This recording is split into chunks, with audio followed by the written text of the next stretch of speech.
मैं भगवान आबाजी पालो। घर के लोग मुझे कहते थे भगवान, और आपने बना दिया भगवान दादा। हाँ, वही भगवान दादा जिसने हिंदुस्तानी फिल्म में पहली बार फिस्ट फाइटिंग लाई। वही भगवान दादा जिसकी हर स्टंट फिल्म सुपर हिट हुआ करती थी। वही भगवान दादा जिसे आपने स्टंट फिल्म का हीरो बना दिया था। मी येतोय तुम्हाला भेटायला 24 जूनला। भगवान आबाजी पालो। हाय फ्रेंड्स, मी जयंती। स्पॉटलाइटमध्ये आपलं स्वागत। एक अलबेला या सिनेमाच्या निमित्तानं आज आपण एक वेगळाच एक्सपेरिमेंट करणार आहोत। अभिनेता मंगेश देसाई भगवान दादा कसा बनला हे जर तुम्हाला जाणून घ्यायचं असेल तर आजच्या या एपिसोडमध्ये हे तुम्हाला पाहायला मिळणार आहे। या निमित्तानं माझ्यासोबत स्वतः मंगेश आहे। मंगेश, आज आपण एक वेगळा एक्सपेरिमेंट करतोय जिथे मंगेश लेजेंडरी अभिनेता भगवान दादा कसा झाला, अगदी त्याच्या लुकपासून ते हे सगळं कसं घडलं, आणि या मागचे जे जादूगार आहेत मेकअप आर्टिस्ट विद्याधर भट्टे तेही आपल्यासोबत आहे। तुमचंही मनापासून स्वागत आहे। म्हणजे ते एकदम रेडी आहेत आता की काही बोलायचं नाही आहे, डायरेक्ट मेकअपला सुरुवात करायची आहे।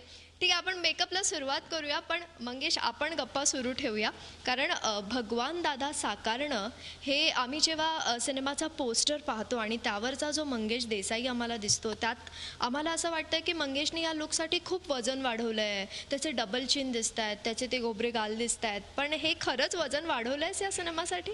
नाही, या फिल्मसाठी मी अजिबात वजन वाढवलं नाही। फक्त आता या सिनेमामुळे माझं सामाजिक वजन वाढावं एवढीच इच्छा आहे। जोक्स अपार्ट, मी आहे तसाच तेव्हाही होतो। एक जस्ट फक्त मला शेखर सर आमचे दिग्दर्शक एवढंच म्हणाले की आता डाएट वगैरे काही करू नका। म्हणजे आधी आम्ही प्रोस्थेटिकचा वापर करायचा प्रयत्न केला, म्हणजे त्यांनी ते पॉझिटिव्ह निगेटिव्ह बऱ्याच काही काही गोष्टी असतात इम्प्रेशन्स घेणे वगैरे, ते सगळं केलं। पण एक गोष्ट त्यात अशी लक्षात आली की ते जर केलं तर माझे एक्सप्रेशन्स, फेशियल एक्सप्रेशन्स मार खातील, मुवमेंट्स जरा रिस्ट्रिक्टेड होतील। मग दादा म्हणाले आपण सगळं कॅन्सल करूया आणि फक्त शेडिंगवर करूया।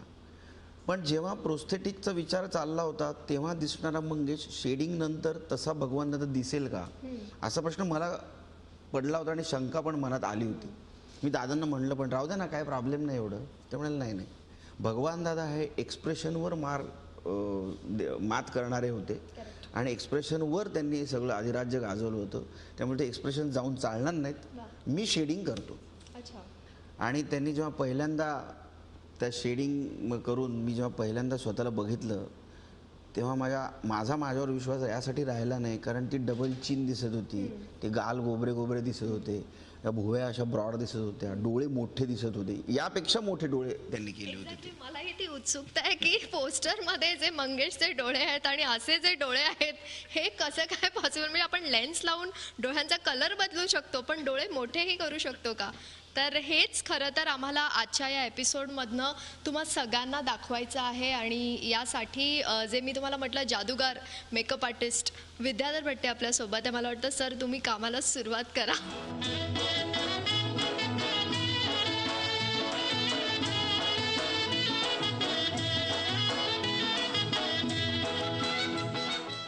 मेकअप आर्टिस्ट हे आपल्या या क्रिएटिव्ह फील्डमधला एक अविभाज्य घटक आहे, हे आपण मान्यच केलं पाहिजे, कारण ही जादू सहज शक्य नाही आहे गं। हे स्क्रिप्ट रायटर लिहितो, दिग्दर्शन करतो, सगळं आहे, पण त्या मेकअपमधला किंवा त्या आर्टिस्ट तो जर समजा त्याच्यात जे ऑथेंटिसिटी नाही दिसली आपल्याला तर आपण त्याला ॲक्सेप्ट कसं करणार? म्हणजे जर समजा आत्ता सिनेमा खूप उत्तम झाला आहे आमचा, दिग्दर्शन खूप छान आहे, लेखन खूप छान आहे, निर्माते खूप चांगले आहेत, पण जर समजा दादांच्या जागी ऑथेंटिक मेकअप आर्टिस्ट नसता तर मी भगवान दादासारखा दिसूच शकलो नसतो। मग ते ॲक्सेप्ट कसं करतील लोक? नक्कीच, आणि हेच क्रेडिट खरं तर विद्याधरजी तुम्हाला जातं, आणि याचबरोबर आणखी एक क्रेडिट जातं ते म्हणजे आता अनेकांना ते कळलं आहे की विद्या बालन या सिनेमात आली आहे ती तुमच्यामुळे आली आहे आणि त्याचे खूप गोंधळ झालेत। काय गोंधळ झाले? माझे फोन भरपूर बिझी असतात, मला एवढ्या म्हणजे मला नाही विद्या बालनसाठी एवढी माणसं म्हणजे माझ्या मागे लागलेली आहे, आणि एवढ्या स्क्रिप्ट माझ्या कबड म्हणजे मराठी कबडाचा एक ड्रॉवर जो आहे तो स्क्रिप्टनीच भरलेला आहे। माझं कोणाला आणि मी कोणाला सांगू शकत नाही ना की बाबा सगळ्यांना सांगतो मी पाठवलेली आहे स्क्रिप्ट, वाचून तुम्हाला कळेल जे काय। ये फिल्म बनेगी जरूर बनेगी, किसी बड़े हीरो के बिना बनेगी, लेकिन गीता वाली के बिना नहीं। शोला जो भड़के दिल मेरा धड़के, दर्द जवानी का सताए बढ़ बढ़ के। शोला जो भगवान दादाची भूमिका करणं हे तर खरंच एक मोठी संधी आहे मंगेश. कुठल्याही ॲक्टरला अशा प्रकारचा रोल जेव्हा मिळतो तेव्हा एक एक अशा ऑपॉर्च्युनिटीसाठी प्रत्येक ॲक्टर खरं तर वाट पाहत असतात. पण असं मला कळलं आहे की तुम्ही प्रत्यक्षात भगवान दादाला पाहिलं आहे आणि त्यांना पाहण्याचा योग आला आहे तुम्हाला. हे बघ काय आहे, मी ना प्रारब्धाला खूप मानणारा माणूस आहे. नियती म्हणजे भगवान दादांची गाणी मी ऐकत होतो जेव्हा मी लहान होतो तेव्हा, भोली सूरत दिल के खोटे आणि शोला जो भडके, कारण हे प्रत्येक वरातीमध्ये लागायचं गाणं, प्रत्येक वराती. आणि कॉलेजमध्ये असताना कुठल्या मित्राच्या किंवा कोणाच्या ओळखीच्या लग्नामध्ये ते लागलं, नाचायला असं नाचावंसं वाटायचं या गाण्यावर. पण तेव्हा फक्त एवढंच माहिती की हे भगवान दादांचं गाणं आहे. पण त्यांना भेटायला किंवा त्यांच्याशी बोलायला मिळेल मला असं कधी वाटलं नव्हतं. आणि ज्या काळात मी इथे आलो औरंगाबादवरनं, तेव्हा यूट्यूब किंवा सोशल मीडिया असं काय फारसं नव्हतं. 1994 सालची गोष्ट आहे, कारण मोबाईल पण नवीन नवीन आला होता तेव्हा. मी SL स्टुडिओला शूट करत होतो आणि एका सिरियलचं, आणि एक चट्ट्यापट्ट्यांची चड्डी घातलेला एक माणूस आणि बनियन म्हणजे हाफ बनियन असं घातलेला एक माणूस त्या SL स्टुडिओमध्ये एका झाडाखाली असा बसलेला दिसला. असं चाललो होतो आणि मी म्हटलं यांना कुठेतरी मी बघितलेलं आहे. आणि नंतर मी तिथला जो एक SL स्टुडिओचा एक वेल्डर नावाचा केअरटेकर आहे, त्यांना मी विचारलं, म्हटलं इनको मैंने कहीं देखा है? तो म्हणलं ये भगवान दादा आहे.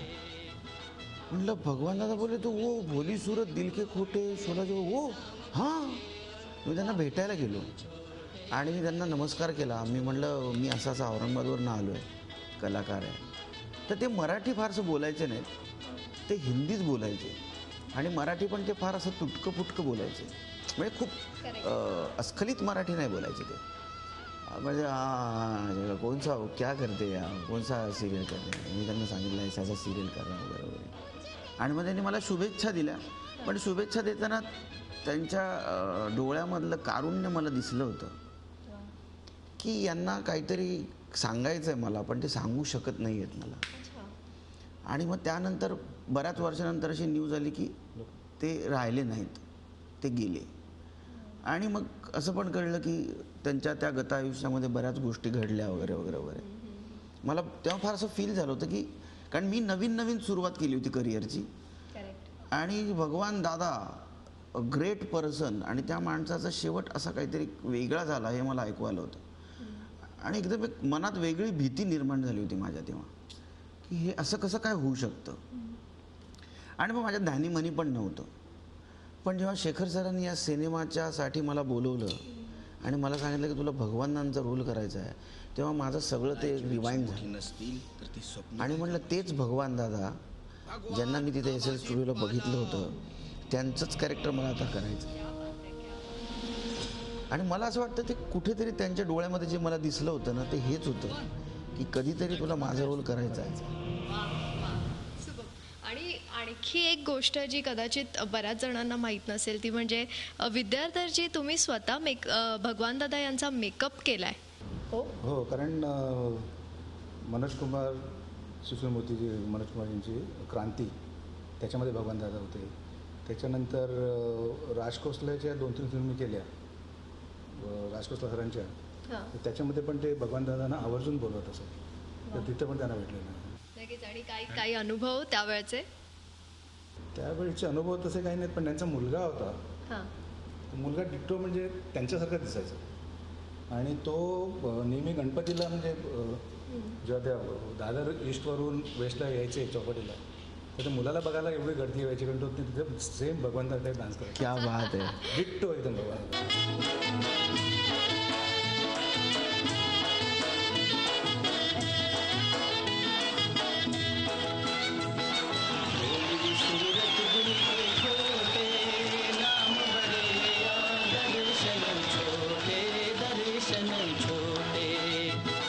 मंगेश, ऑलमोस्ट जवळ मेकअप होतोय. पण मंगेश, हा मेकअप किंवा हा लुक जेव्हा तयार झाला त्यानंतर लोकांच्या काही प्रतिक्रिया सेटवर किंवा मेकअप किती ऑथेंटिक आहे याचा काही किस्सा आहे? किस्सा आहे. आमचं एक आदल्या दिवशी शूट झालं होतं विद्या मॅम बरोबर आणि सीन्स होते काही ते झाले होते आणि नंतर आमची ह्याची रिहर्सल होती डान्सची. तर मी पोचलो होतो, डान्स माझा रिहर्सल चालू होत्या आणि मी एकदा मॅमच्या रूममध्ये बघितलं तर त्या आलेल्या नव्हत्या. पुन्हा एक अर्ध्या पाऊण तासानंतर मला कळलं की त्या आल्या आहेत. म्हटलं जस्ट हाय करूया त्यांना, म्हणून मी त्यांना असं दरवाजा उघडला आणि म्हटलं हाय. तर त्यांनी पण मला हाय असं केलं, जनरल हाय केलं. मी आतमध्ये आलो माझ्या रूममध्ये, म्हटलं काल छान होत आहे, आज काय असेल म्हटलं असेल हिंदी इंडस्ट्री. आणि मी परत सुरू केली आणि तितक्यात नॉक झाला माझा दरवाजा आणि मला ते दिसलं काचेमधनं की मॅम आहे. मग मी दरवाजा उघडला, ते हाते आलं तेव्हा sorry I am extremely sorry.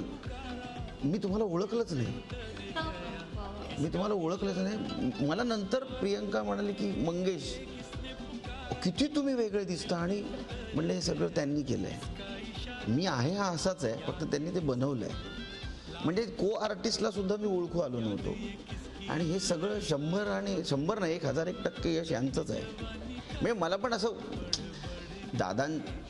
भगवान दादांचं कॅरेक्टर करायचा मी प्रयत्न केला, मी त्या भूमिकेत गेलो, हे सगळं आहे. पण ती ऑथेंटिसिटी यांच्याकडनं आली नसती ना तर मला ते खूप खोटं करायला लागलं असतं, कॉन्फिडन्स आला नसता.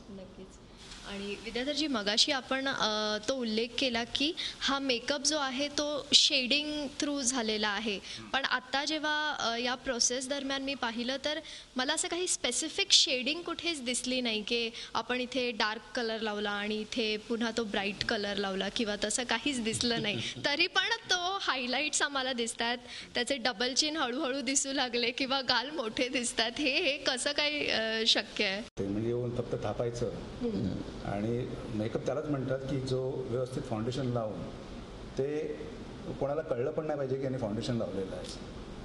खरंच त्याला मेकअप म्हणतात. आणि मिक्सिंग शेडिंग वर दिले, मग असं नाही की शार्प करण्याकरता काही डार्क शेडिंग लावा आणि मग ते मिक्सिंगच हे मेन असतं.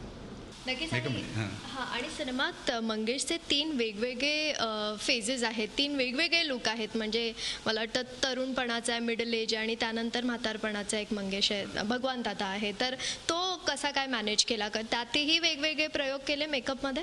वेगवेगळे म्हणजे थोडंसं म्हणजे डोळ्याखाली वगैरे त्यांच्या ते आय बॅग्स असायचे ते थोडेसे दाखवले ओल्ड एजमध्ये. यंगमध्ये आम्ही केसांमध्ये थोडीशी हेअरस्टाईल थोडी चेंज केली, कर्ली हेअर वगैरे जे होते. म्हणजे जेवढं करता प्रयत्न केला, म्हणून सांगितलं की मी संपूर्ण सॅटिस्फाईड नाही आहे, पण जेवढं प्रयत्न केला, जेवढं करता आलं तेवढं. आणि तो एका वीकवर केलाय. जास्त प्रोड्युसरला पण त्रास होता का?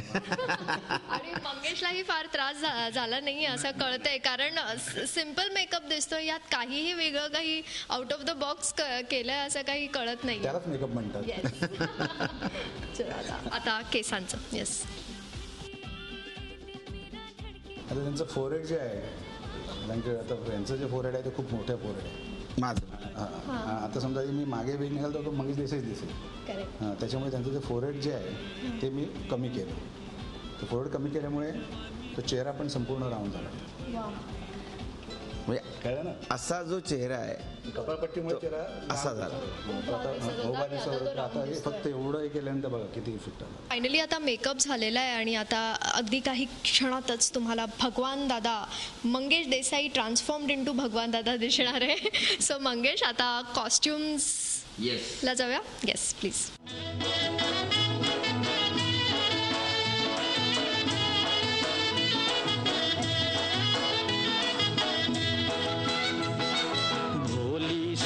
दिल के खोटे नाम बड़े और दर्शन छोटे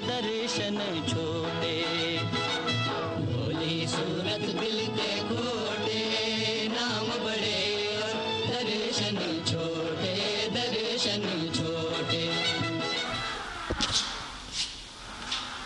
मंगेश येणार होता, मंगेशला बोलवा ना.